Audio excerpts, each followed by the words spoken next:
Yo les gens, c'est Chassassin et aujourd'hui on va voir comment éveiller le Doug sur Blox Fruit. Donc il faudra d'abord tuer Katakuri V2, j'ai une vidéo qui en parle comment le faire apparaître. Et normalement vous allez dropper une clé rouge, à condition d'avoir fait au moins 10% des dégâts. Donc à partir de là vous pourrez directement buy des raids au mat scientifique ou alors si vous avez envie de... Pour le fun vous pouvez vous aller là. Suivre le même chemin que moi, ouvrir cette porte qui sera fermée. Parler ce scientifique et pour 1000 fragments vous pourrez buy un Red Doug. Vous pouvez pas le faire par le maître scientifique qui est le mob principal pour V2 les fruits. Je vais vous montrer. D'ailleurs le Red Doug coûte soit un fruit à 1 million de dollars ou bah oui soit 1000 fragments.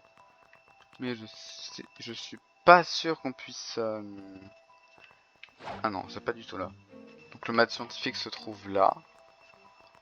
En 6-3, en 6-2 il se trouve oh là, il se trouve à Hot and Cold dans le labo. Donc normalement vous pouvez buy donc take, vous faites Avanced et donc vous aurez débloqué le Red Doug. Et pour un fruit à plus de 1 million, oui 1000 fragments, vous pouvez bien le buy. Et vous pouvez bien buy le raid à 1000 fragments ici au lieu de prendre un fruit à 1 million.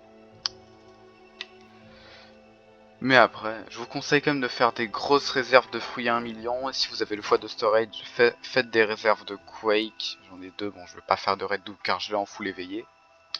Et maintenant on va passer au showcase du Doug V1. On va le faire sur un mob parce que le training demi est loin. Je ferai un showcase sur le training demi dans une autre vidéo, mais voilà. Donc déjà bah, le F ne fait aucun dégât sur le Doug V1. Et il ne monte pas au mur comparé à la V2. Il n'y a pas de M1 non plus. Mais bon, passons aux attaques. On a la première attaque, Freehead Doug. Doug Free. Fait du 3500. Après on a Sticky Doug. Le lasso de Doug. Qui est assez bon en PVP, qui fait du 4000. Après on a Carved Do. Qui fait du 4400. Et pour finir on a le Release Doug Barrage. Que je me suis fait cancel.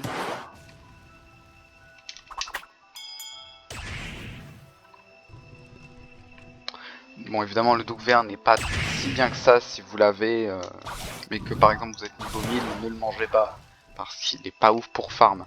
Je l'ai fait pendant presque toute la C2, c'était infernal.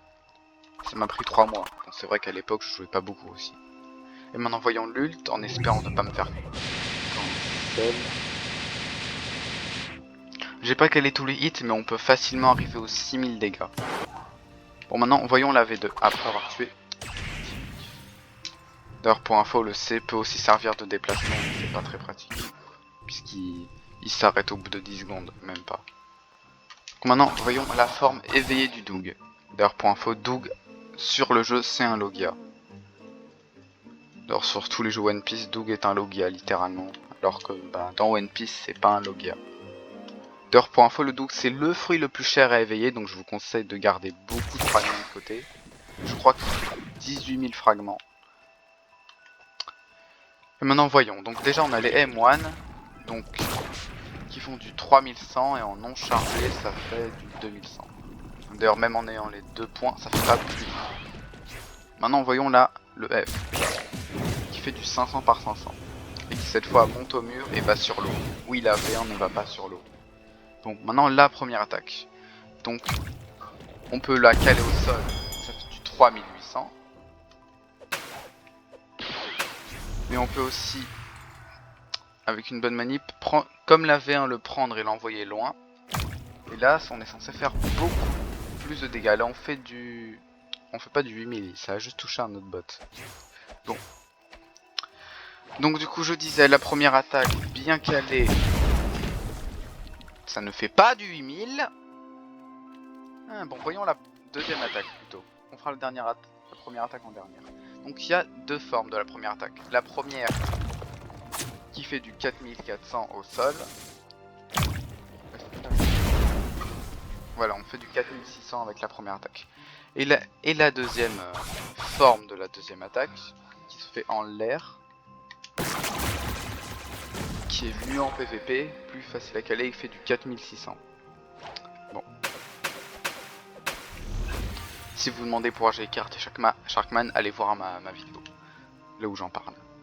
Maintenant voyons le C, donc l'ult de Katakuri dans One Piece, qui fait du 1400 plus du 3300. Donc elle peut se combo facilement comme ça, avec d'autres moves. Et maintenant voyons l'ult de Doug, qui fait du 7400. Donc si vous avez l'écharpe pâle et même cyborg, en vous rapprochant, vous pouvez faire beaucoup plus de dégâts. On va faire l'expérience. On a la V3 de cyborg qui est une des plus cheatées pour faire des dégâts. Dehors. Si tu pars, parce que l'écharpe pâle ajoute des dégâts dans le fruit. On fait du 14 000. Bon, en PVP, on peut... Je pense que les dégâts sont juste à 10 000, mais si l'ennemi en face a Cyborg ou Draco, il peut vous cancel l'attaque.